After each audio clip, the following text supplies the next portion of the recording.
Hello, hello. This is Blue coming to you not so live from the Taj Mahal. Today we are here for my official second box opening that I did of the Altered TCG Kickstarter. Obviously, we're a ways away from when I did this initial recording, but I thought it would be good just to show everyone that. I was able to do this with Lau of the Exalts Altered group. Um, they've been doing a lot of online-based tournaments, but I'll let him talk about the group later on. Um, this box was also probably where I got my best individual unique pull, and yeah, do a few other things as we go. I took some input on comments for previous videos to try to focus on uniques opposed to too much with commons and rares, so that's why things are a little bit fast forwarded at the moment, and you'll see more of that as we go. And it shortened the video considerably, so not an hour plus, only half hour at this point. Um, and yeah, as we're staring at the box here, we'll eventually get to the box opening, which I'll show here and unmute. I appreciate the surgical precision Thanks, Lau. Yeah, here. that's me pretending I'm At talking back. least you have the right tools. So,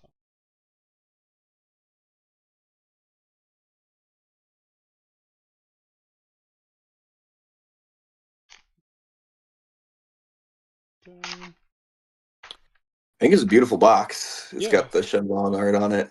sure, I like it.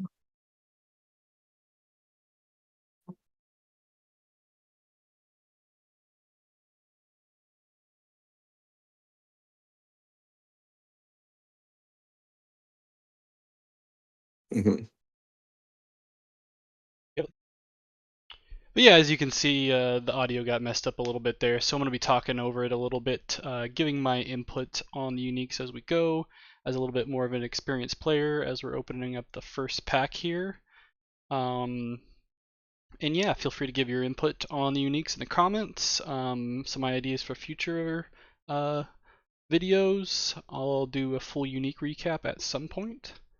And yeah, hopefully we can get into some potential like multiplayer gameplay for 2v2s and free-for-alls, promo pools and event recaps like I've done before. And potentially we could even get into thoughts on the new set that was just announced recently, as we're getting through the commons here of the very first pack. Even with the fast forward, you can tell I lingered way too long. I was just excited about finally seeing these cards to their full extent. At this point, I really can't see all of them and or play that much. So, yeah. Past that, we'll be getting up onto our first unique soon here, and I'll go ahead and unmute the audio and kind of let Lau talk a little bit about his opinions, and hopefully I can give you mine shortly afterwards. Appreciate the patience and enjoy the video.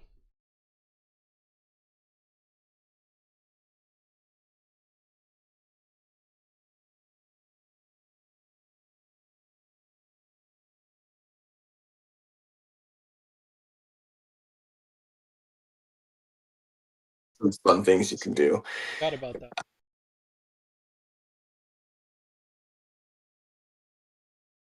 I was just looking at Kuat, and now you're about to flip over the last card. Oh man, how exciting! First pack, unique, incredible.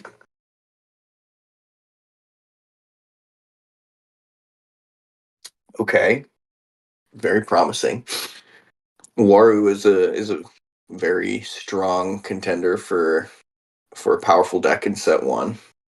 If you control one or more landmarks, create notice. Opponent. Okay. Okay, nothing crazy flashy here, but I don't hate it. Unique There's nonetheless. that, yeah, unique nonetheless. There's quite a range on the uniques. On we've seen some that, quite frankly, are worse than their Yeah. rare version. We've seen some that are incredibly powerful, and then you get everything in between, and then you get some that are kind of a side grade to what they do, or cover an effect, in a unique way that is not. And I think this is, yeah, 5 5 5 for 5 is not bad. You got the typical ability of Quetzalcoatl, and you've got the extra body, and it plays into Waru. So Yeah, so kind of what Lau said there. It's nothing amazing as far as a Quetzalcoatl goes. I will say that I do like the unique art for it. 5 cost seems a little bit steep, although you do get the stats for it. The effect is just standard rare Quetzal, and then it adds the additional landmark. If you have a landmark, you get a recruit in the companion expedition, which isn't bad, like you said. Nothing that super stands out, I don't think personally. I don't think I've actually used it in any of my decks at the moment, whether that be in a Sigismar or a Waru deck. But yeah, not horrible compared to some uniques for it being like one of my first ones, and not too bad. And like I said, I was just a fan of the art for the unique of in and of itself. And as we're waiting to get to the next draw, I'm glad I can share the input there. And this actually second pack comes up to one of my favorite uniques that I'll comment on here shortly. But yeah, thank you.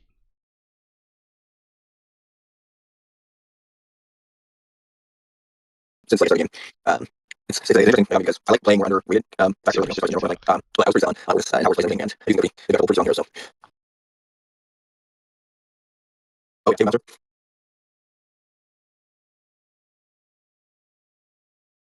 And all right, second card.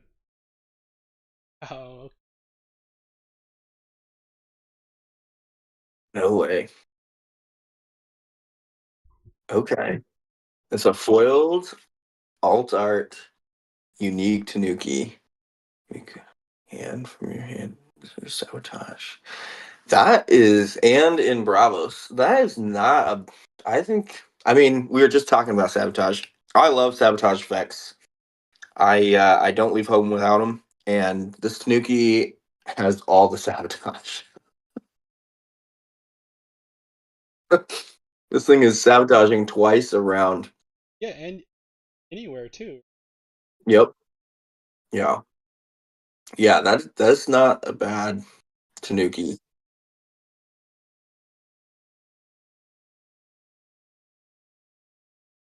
Hmm.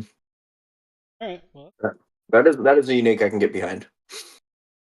Yep. especially yeah. So a lot like Lau said, I definitely could get behind that unique because I mean, first of all, it was the alt art, so it was foiled for the Kickstarter. But then past that, the card itself being a 3/3 standard that you would get for a sabotage, the additional effect for the initial sabotage from anywhere, not from hand, from anywhere, was that you had to put a card from your hand to reserve, which honestly isn't that bad, considering if you want to play cards from reserve, which you may want to in some cases. Um, Potentially for Foundry or whatever it may be. Um, Obviously, it would be better in like an Axiom base, but it just doesn't exist there. So in Bravos, I don't think it was that bad.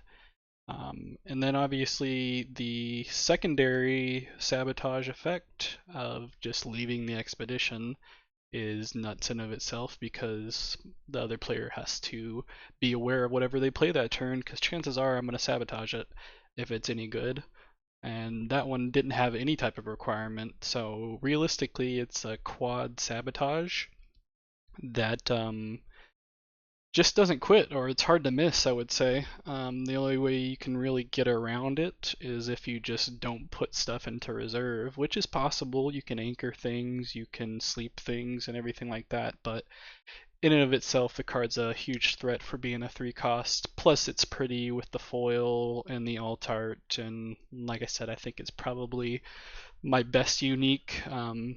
We'll be able to see if you guys agree at some point once I do release a full unique haul of everything that I have of my binder. But for the time being, and just in my own opinion, I think it's pretty great. But yeah, we'll get into the next one here shortly, and in the meantime, enjoy the speed talk. I was going to allow you guys just to listen to the quiet, but I think the speed talk's more fun opposed to just listening in silence.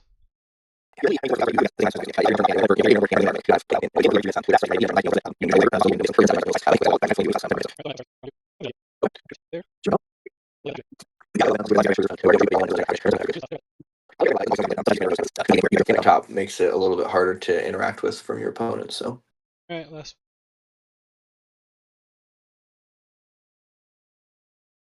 ooh,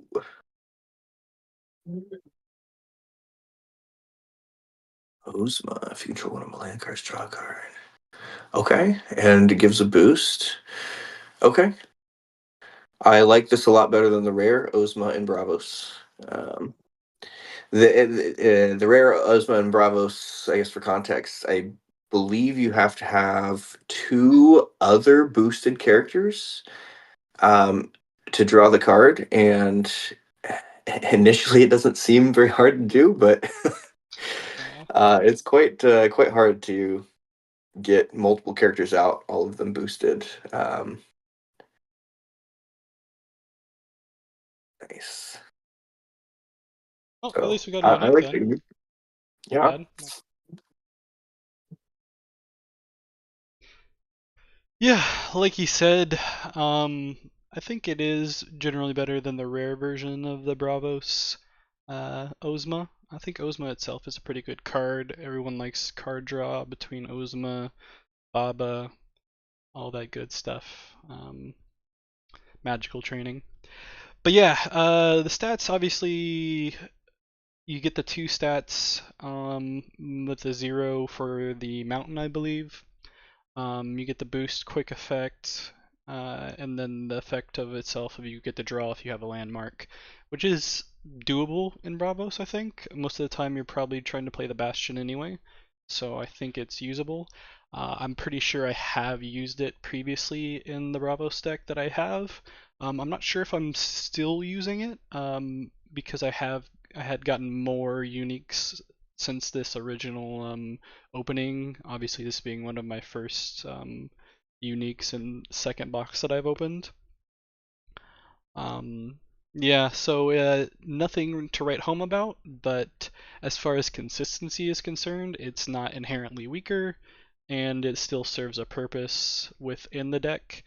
And sorry if I pause occasionally. I'm actually listening to the fast forward speak that's muted for you. But yeah, decent card. I've used it in the past. Don't think I'm actively using it at the moment, but I could see myself using it in some aspect for Bravos in general. And yeah, should be getting up to the next unique here fairly soon.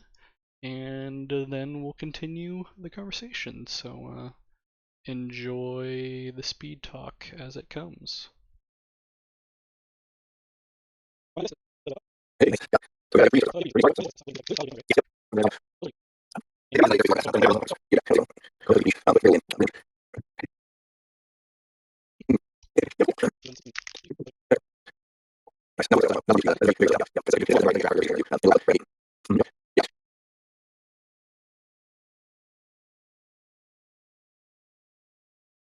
Oh, unique notice.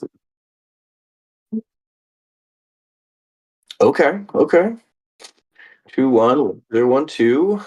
Um, Not bad. I can see this fitting into Faunus. Faunus, every time you play a spell, you get to give a character a boost. So we saw Helping Hand earlier, right? So you could play this and Helping Hand on turn one if you wanted. Yeah, And then but from the aspect of only being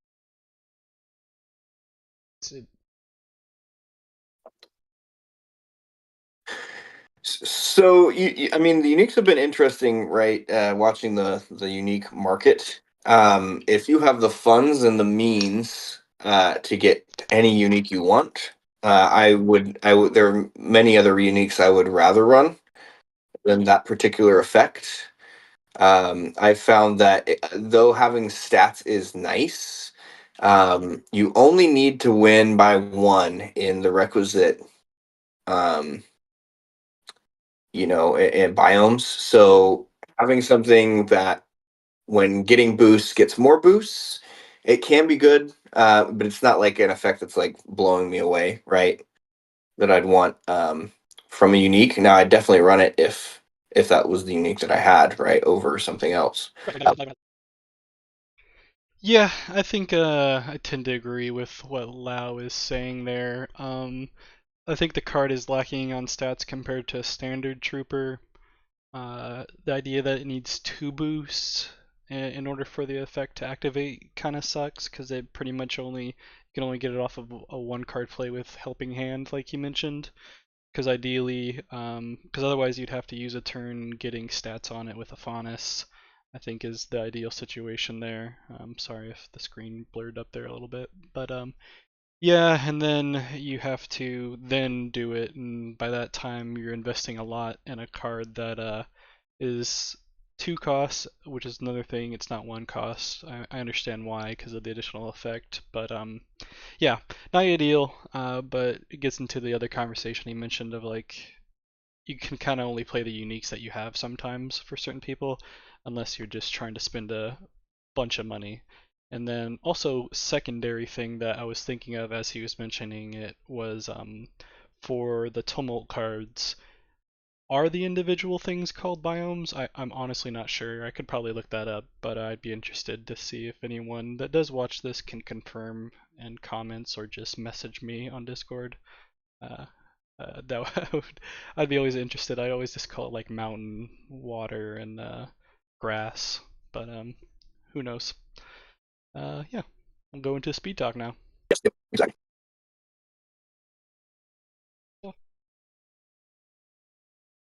Definitely. I like for value for different stuff. That anchoring rows that you don't typically find. But yeah, the foundry mechanic, yeah, I do like things. Hydra. Oh, okay. Eternal, if you control one or more landmarks, target character gains 3 boosts at noon resupply. Interesting. Okay. Does that sound as good as? Oh, it has built-in stats though. Huh. So the rare is on play gain. It's a 0/0/0 that gets 4 boosts on play. So it's a 4/4/4 for 7. That is eternal, and it gets 4 boosts every noon. Um, so it starts as a 4/4/4, goes to 8/8, and then kind of snowballs from there. The rare version also has tough equal to the number of plants that you control. It includes itself, so it always has at least tough 1. Which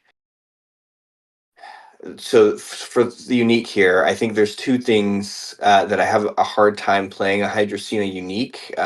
This one, but a lot of them that I've seen, it does not have the tough. So spending 7 mana to put it out there is very risky.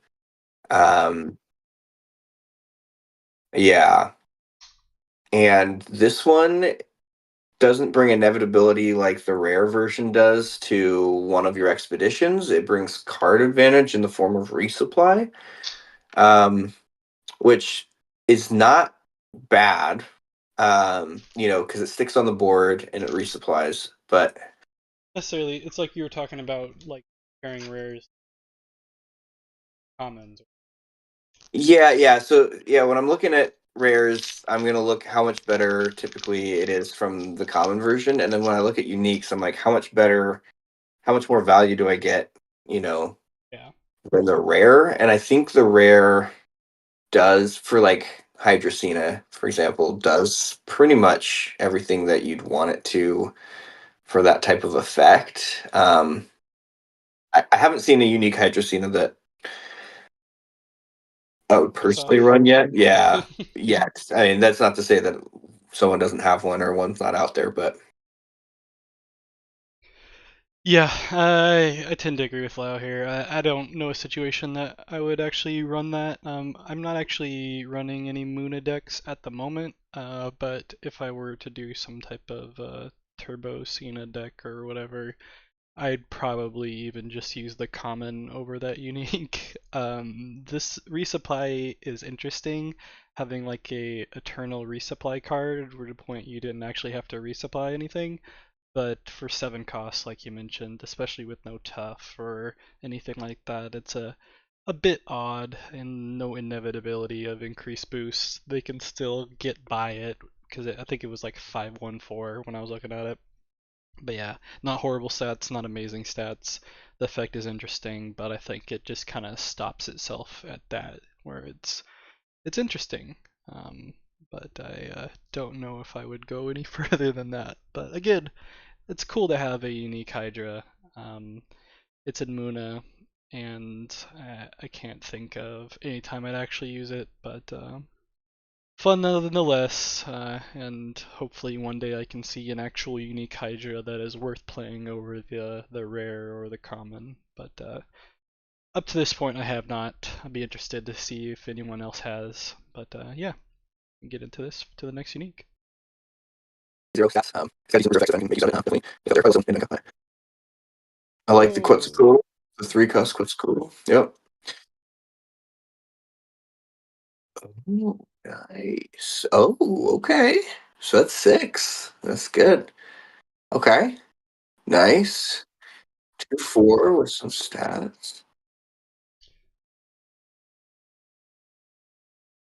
Yeah. So a 5 cost. I don't know if I think you'd play that for the decent stats at 2, and then you'd use it for the resupply, probably the reserve effect. Yeah. Yep. Yep. Yeah, that's honestly exactly what I've used that card before for. I think I would run it in a trace deck because I didn't have a third unique that I wanted to play. And I thought it stats were decent, and I could still throw it in the trace deck. And honestly, I used it multiple times in decks to just for the resupply. Whether I just queue on elementaled it to the hand, although it is a 2 cost, so I try to play it whenever I can. But yeah, I don't think I've ever played it from reserve.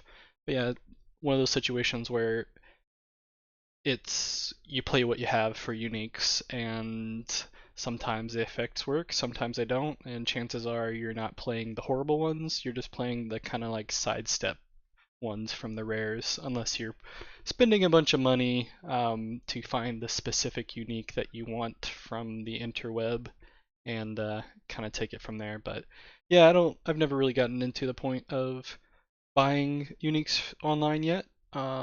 I've felt like the ones that I have pulled have been sufficient enough. Granted, there isn't any like super specific competitive play at the moment, so maybe I do eventually. But for now, I'm happy with the ones I have. I don't think I'll be using that one forever, but I am still actively using it in a trace deck just for the resupply and to open up another rare spot in the deck that I don't have to use on a chronicler pretty much. But yeah, enjoy the speed talk until we get to the next unique. Maybe the 7th unique, yeah. There we go.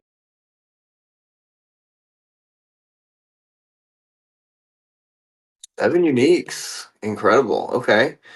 If you control one or more landmarks, resupply, you may discard one. Your mana orbs. Sabotage. Hmm. I think the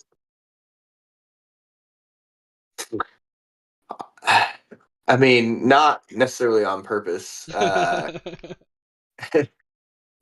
mean, I've speculated on like longer games. If you're control versus control, there's actually some utility in being able to get back a card in your discard that you managed early on in the game. But um, As far as like a cost, that's probably the unique that we've pulled that I'm least excited about. Yeah. Agreed, Lau. Yeah, it was a last pack unique, so it was cool to be able to actually get, I think, 7 uniques at that point. I think in my first 2 boxes, I was able to get 8 uniques, then 7 uniques, which is higher than normal. I had not had that luck since then. But yeah, Spy wasn't great. You have to pay a mana orb from reserve to sabotage, so not that great. Doing a little bit of a review of all the uniques as we go through here. So it's probably my least favorite of all of these. Chronicler being okay, I guess. Um, yeah, we'll just let Lau talk about all the uniques here, and then I'll wrap up the video. Low reserve cost, high hand cost cards. It finds a home or something, right? Which, all said and done, because every card is unique. There could just be, a hero or a set of cards that are like, wow, this like as actually fits very well within, this play style, right? Um, so it's hard to write off, uniques entirely. But this Tanuki is this is the kind of card that I'm looking for. Just When you're playing uniques, this is what you want to play. it's, that's the kind of card I'm looking for. 4 sabotages on a Nice. card. Alt art, shiny, like I don't know. That Tanuki is the package for me. Agreed, Lau. I know you can't hear me right now, but yeah, I'll do a quick wrap up here before Lau gets to his little mentions. But yeah, thanks for watching the video. Obviously, a lot shorter than the previous one, and hope you enjoyed it.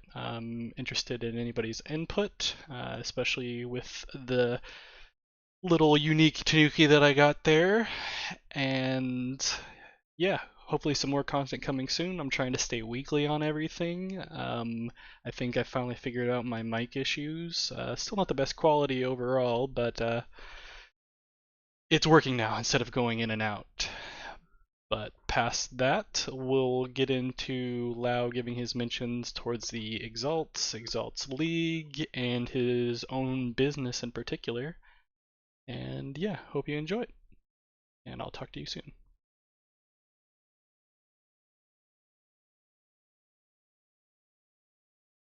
I mean, I didn't even introduce your, you give your name or what you're doing. Sure, sure.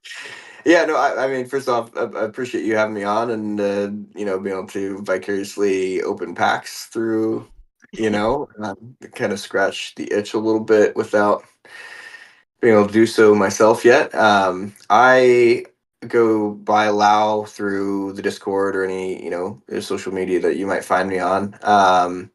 And I am, I guess, a little bit about myself. I am, as far as Altered goes, I saw it, I was excited about it, and backed it. It's very much a style of card game that I enjoy. It kind of scratches the competitive itch for me, so I'm excited for that. I joined a few people and started what's called the Exalts League.